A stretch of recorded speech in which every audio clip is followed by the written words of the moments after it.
पड़िला कुंभीर। नाके दम कला आउ निद भी हजाई देला।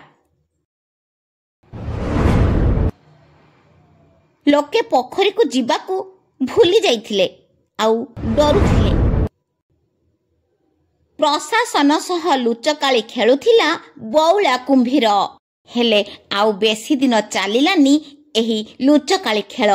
विभिन्न गणमाध्यम रे प्रकाश भी पाइला पोखरी रे कुंभीर अछि। वन विभागर 3 दिनर अक्लांत परिश्रम परे शेषरे धरा पड़िला बौला कुंभीर।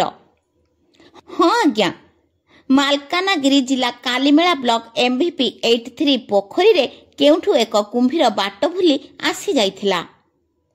रास्ता न पाई पोखरी रे पड़ी रहिथिला आउ गाँ लोके देखुथिले कुंभीर को।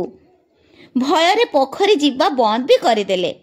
शेषरे प्रशासन को खबर देले। नाके दम हेला परे वन विभाग ग्रामवासी और स्वेच्छासेवी सहायता शेषरे जाल रे धरा पड़िला बौला कुंभीर। बौला कुंभीर को पाटी रे बांधी शेषरे सुरक्षित छाड़िला वन विभाग। बौला कुंभीर को देखिबाकू हजारे दर्शक। मालकानगिरी जिला प्रतिनिधि लक्ष्मीकांत त्रिपाठी खबर, संघर्ष टीवी।